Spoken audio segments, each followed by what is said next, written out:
గురుగారు నమస్కారం అండి. నమస్కారం అమ్మా.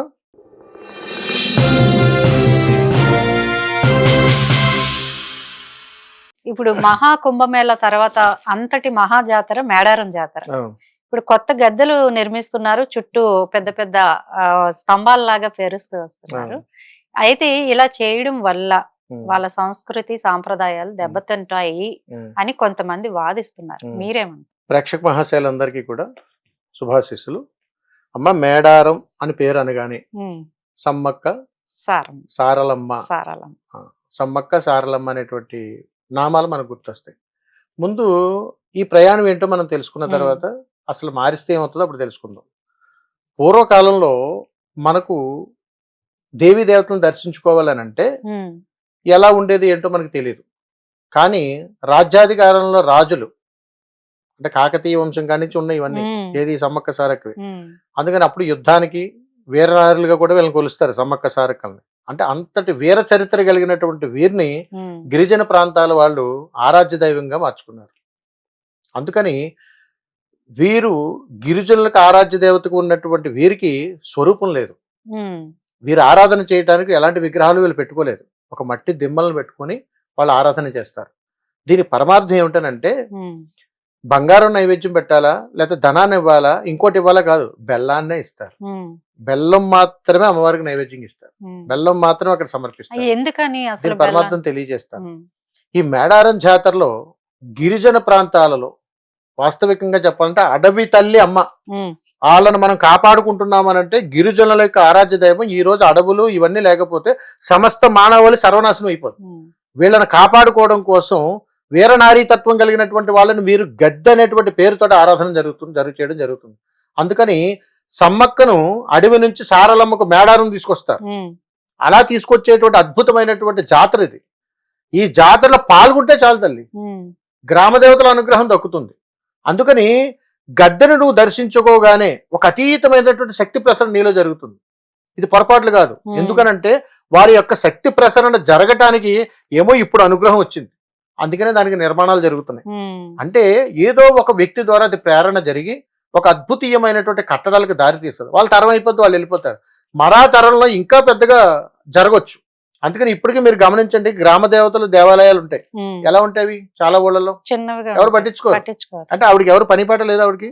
ఉమ్, అందుకని పూర్వకాలంలో మన తాత ముత్తాతలు అందరూ కూడా ఎక్కడైతే శక్తి ఉంటుందో, ఎక్కడైతే ప్రశ్నకు సమాధానం దొరుకుతుందో, ఎక్కడైతే మనం అనుకున్నది జయించగలుగుతామో, ఎవరైతే మనకు సహాయ సహకారాలు ఆత్మస్థైర్యత అందించగలుగుతారో దాని పేరు గద్దె.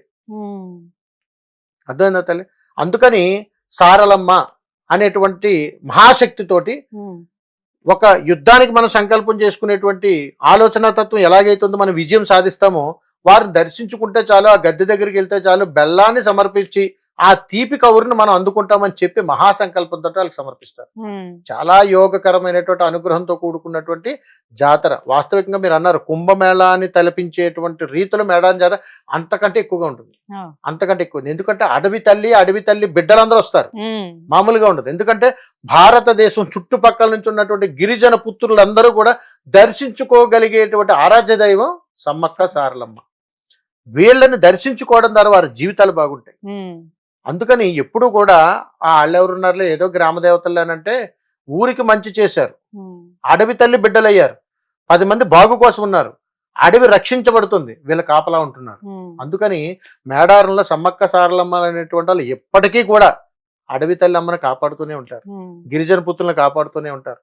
అందుకని వాళ్ళకి అంత వైభవపేతమైనటువంటి జాతర చేయడంలో ఎలాంటి సందేహం లేదు. అద్భుతమైనటువంటి అనుగ్రహం ఉంటుంది. దీని గురించి ఎవరు మాట్లాడినా పట్టించుకోవాల్సిన పని లేదు. ఉమ్, ఎలాంటి అపోహలు కానీ ఇంకోటి కానీ అవసరం లేదు. అక్కడ ఏర్పాటు చేస్తున్నటువంటి నిర్మాణాలు కూడా మనం గర్వించాలి. ఉమ్, అక్కడ ఏ ప్రమాదాలు కానీ ఇంకోటి కానీ తావు లేదు. ఎందుకనంటే సమ్మక్క సారక్కల గురించి మనం మాట్లాడాలంటే గిరిజనుల యొక్క జీవనశైలి తెలియాలి, ఉమ్, వారు అనుభవిస్తున్నటువంటి పద్ధతులు తెలియాలి. వారు అడవి తల్లిలో బతుకుతూ అడవి తల్లి ఇచ్చేటువంటి ఆహారం మీద వాళ్ళు ఆధారపడి బ్రతుకుతున్నప్పుడు ఈ రోజుకి కూడా మనం వనమూలికలైనా ఆయుర్వేదమైనా ఇంకోటైనా మనం అక్కడి నుంచే ఆధారపడతాం. ఉమ్, గిరిజనుల నుంచి వస్తాయి.